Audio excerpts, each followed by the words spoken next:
we're here with Grayson Hilliard, CEO of vexxed Racing Team. Grayson recently started racing in race cars, founding vexxed Racing. Why? What does it mean? What does it mean? It's a bit of a story.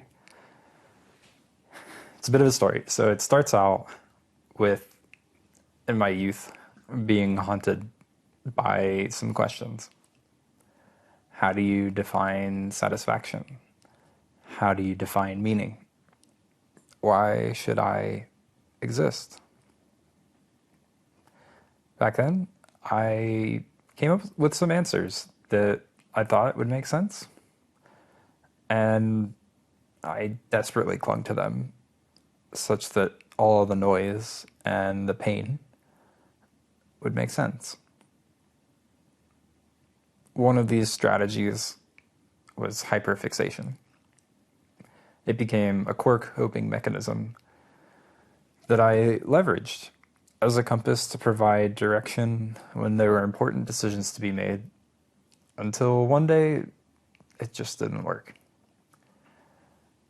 There are some priorities in this life that naturally enable this sort of behavior, such as prioritizing my career.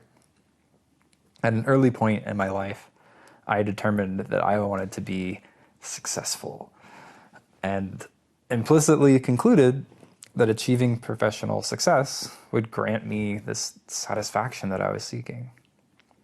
I followed this pursuit with everything I had.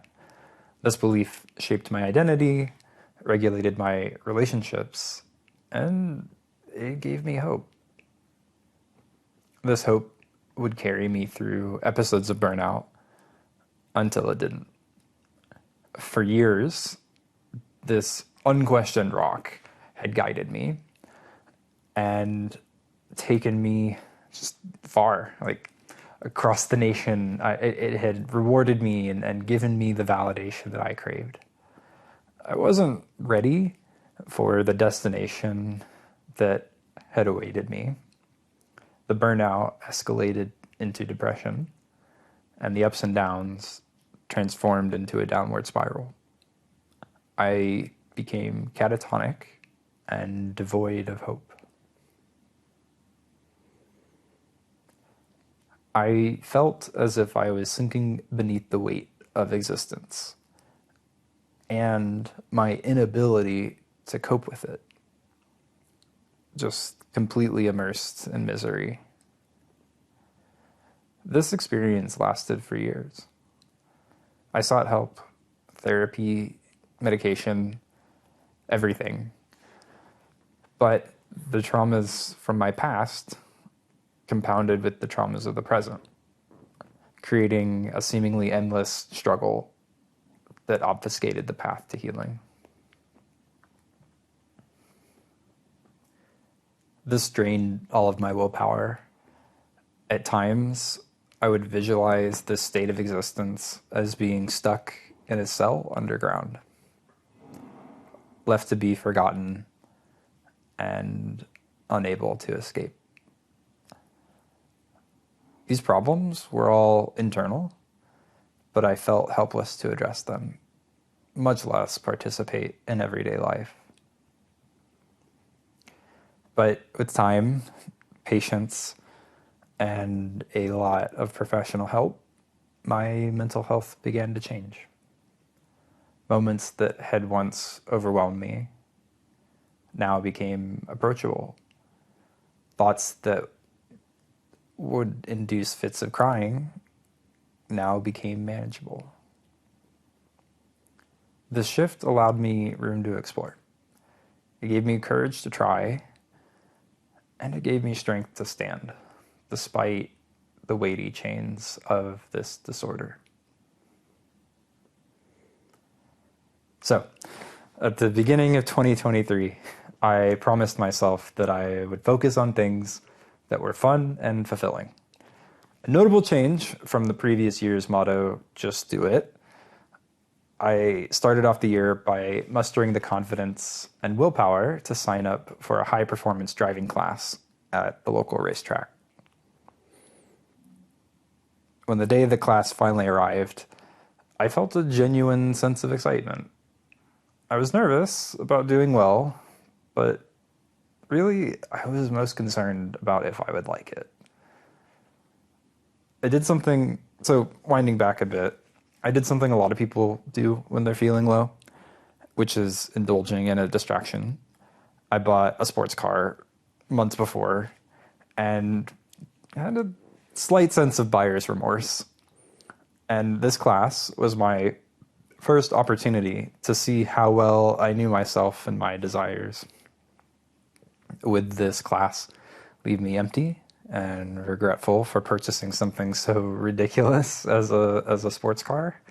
Or, on the other hand, would I experience joy and be granted a new, renewed sense of hope, a sense of self-confidence? You know, I was scared I would be disappointed. I was scared that I would project that disappointment back onto myself and then regret trying something so ambitious, which would then create more room for nihilism. This nihilism would be far worse than before because now I had tried. I had tried and failed, and it would be louder. I felt vulnerable. But as the day went on, that feeling faded. I had a great experience and felt joy at being able to exercise executive function. I got to drive my car to a limit I'd never seen. I felt alive. I felt focused. There was no space for intrusive thoughts, and there was no attention for anxious thoughts. There was just me and the car. So, the next step I took was attending lapping days, where I got to learn more about my car and learn more about the community. These days gave me an opportunity for coaching from these experts that had, been in the field forever, and just joy. I got to really push my car to the limit, sometimes into the gravel. The next steps were to become more integrated with the sport. And to do that, I chose to volunteer. This time as a safety steward for one of the race weekends. This was so intimidating. I'm not a social person, and adapting to the social dynamic was difficult. Many of the volunteers were from a different generation, and these people had known each other for decades, if not longer than I'd even been alive. So it was at first, it was difficult to connect. I had no idea what to do. I had no idea where to go. No idea what to expect. However, I was assigned to a flagging station and subsequently got one of the best seats in the house. I was watching race cars just speed by in one of the most complex corners. I felt connected. And, though I was there to support, I was also there to admire. With every lap, I would watch these drivers with just an intense, vicarious stare. I wanted to be in the driver's seat.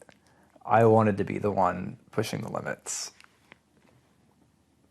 After this volunteering opportunity, it was very clear to me I needed to get a race license. I had no idea what car I would race or who I would race, but what was clear was I had found hope. I had found excitement. I found satisfaction. So, the return of being able to plan absolutely shocked me. This was a definite sign of healing. My agency was finally returning. When I was immobilized by severe depression, planning ahead was seemingly impossible. Planning for the next few days might be manageable, but anything beyond 2 weeks just would feel overwhelming. So, as more lapping days had passed, I got a race license, this positive momentum was building, and my hope for a future that could be enough returned. So, next up, first race weekend, I was just full of conflicting feelings. This event was the last of the season. It was like this celebration to bring all of the different clubs together who normally have minimal interaction. And this was going to be my debut in front of all of these clubs. My first time interacting with this community in the context of being on the asphalt of the racetrack at the same time. So, needless to say, I was quite nervous. But I also felt this sense of joy to have this opportunity and this sense of gratitude that I was now in a headspace that I could participate. Like I had the ability to participate. During the longer episodes of depression, I struggled with self-preservation. And now, just a few years later, I'm, on the side of a racetrack radiating joy. So, in a very long-winded way, this is what vexed racing means to me. A pursuit of happiness, a celebration of healing.